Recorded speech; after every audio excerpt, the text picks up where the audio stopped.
Jangan lupa like, komen, dan subscribe channel YouTube TVRI Bengkulu dan nyalakan lonceng notifikasinya.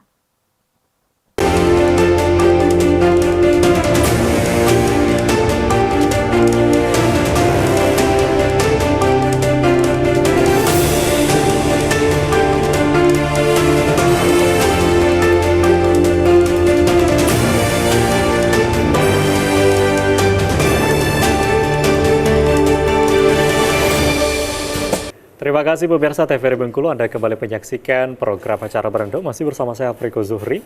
Dalam tema kali ini berkaitan dengan Giat Kemanusiaan PMI Provinsi Bengkulu tahun 2023. Dan tadi sempat berbincang-bincang berkaitan dengan program yang dilakukan selama tahun 2023. Artinya tidak hanya program kesehatan, juga program bencana sosial dilakukan oleh PMI sendiri. Nah mungkin kalau seperti disampaikan tadi Pak Saidan berkaitan dengan donor darah gitu ya, salah satu program unggulan gitu ya. Mungkin masyarakat tahu di Bengkulu atau PMI ini adalah mengunggulkan donor darah itu sendiri. Nah mungkin bisa disampaikan nih Pak Joni, kalau melihat Bengkulu sendiri dari kebutuhan masyarakat terkait dengan donor darah ini seperti apa? Ya, jadi alhamdulillah lah semenjak kita mendirikan UDD Provinsi Bengkulu, dahulu kan kita punya 3 UDD itu ya. UDD Bengkulu Utara, unit donor darah maksud saya UDD ini. Bengkulu Utara, kemudian Rejang Lebong, dan Kota Bengkulu. Di tahun lalu, PMI Provinsi mendirikan UDD PMI Provinsi Bengkulu. Alhamdulillah selama setahun ini progresnya cukup bagus. Artinya ini bisa membantu pemenuhan kebutuhan darah. Darah di Provinsi Bengkulu saat ini relatif aman. Artinya stok kita itu di atas angka 50 ke atas, 50 kantong ke atas per harinya.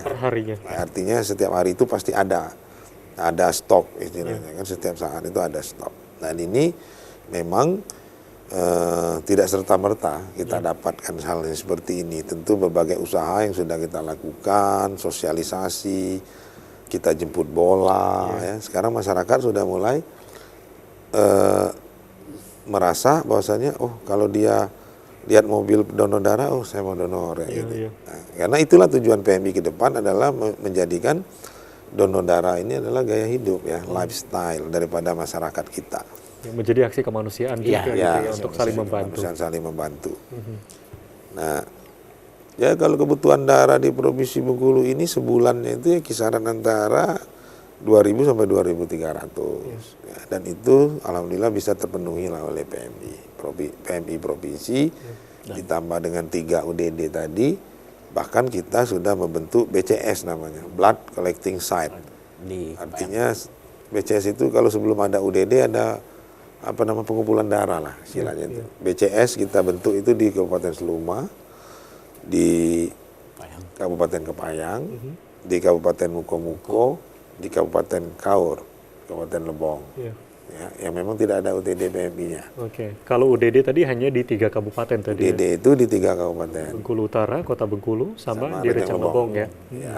Dan memang saat ini juga ada fokusnya di Provinsi Bengkulu gitu ya, untuk donor darah. Jadi kalau melihat dari kebutuhan masyarakat Bengkulu sendiri memang sudah terpenuhi untuk darah ini ya. Nah mungkin kalau melihat dari partisipasi masyarakat nih seperti apa Pak Saidan melihat adanya kegiatan donor darah nih saat ini? Baik.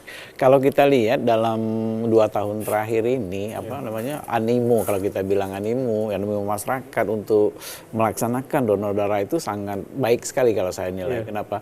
Karena juga mungkin mereka merasakan ketika keluarga yang sakit. Jadi mereka jaga-jaga sebelum keluarganya sakit. Jadi ketika keluarga yang sakit itu kan dulu pengalaman lama-lama itu kan agak susah.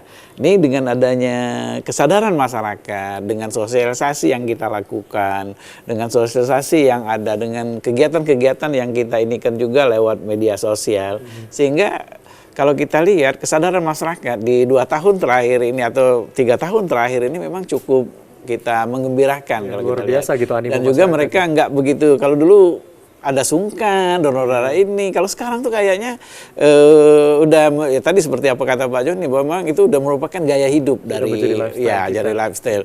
Beberapa anak-anak muda gitu dia senang menyumbangkan darah seperti kita ini kan tadi, bahwa darah ini nggak tergantikan, jadi sehingga mereka tuh merasa ini bagian dari amal mereka juga gitu. Sehingga ya setetes darah itu ya memperpanjang atau menjanjikan untuk menjaga kehidupan manusia begitu. Ya, ternyata untuk partisipasi ini ada dari anak-anak muda juga nih Pak. Iya banyak. Iya. Jadi banyak anak-anak kampus itu seperti UINPAS, Universitas Bengkulu, Poltekkes, kemudian DHasen. Kita secara simultan seperti apa yang bilang Pak Juni, kita jemput bola gitu. Secara simultan kita bersama-sama diadakan satu hari dalam 1 bulan itu untuk donor darah. Sehingga kita kadang-kadang di kampus-kampus itu kita dapatkan lebih dari 100 kantong. Banyak gitu, artinya partisipasi dari anak-anak. Kalau 100 kantong itu kita bisa menolong orang berapa gitu. Udah banyak orang yang tertolong dengan darah yang kita dapatkan. Besok kita lagi ke kantor-kantor, kemudian bersama-sama dengan yang lainnya, sehingga artinya kesadaran masyarakat sudah cukup. Kalau kita lihat gitu ya dari kebutuhan dan juga bagaimana ke depan gitu ya. Nah, kita akan break kembali, nanti kita lanjutkan kembali. Dan pemirsa TVRI Bengkulu masih dalam tema yang sama berkaitan dengan giat kemanusiaan PMI Provinsi Bengkulu tahun 2023. Kami akan kembali, jangan kemana-mana, tetap di Brendo.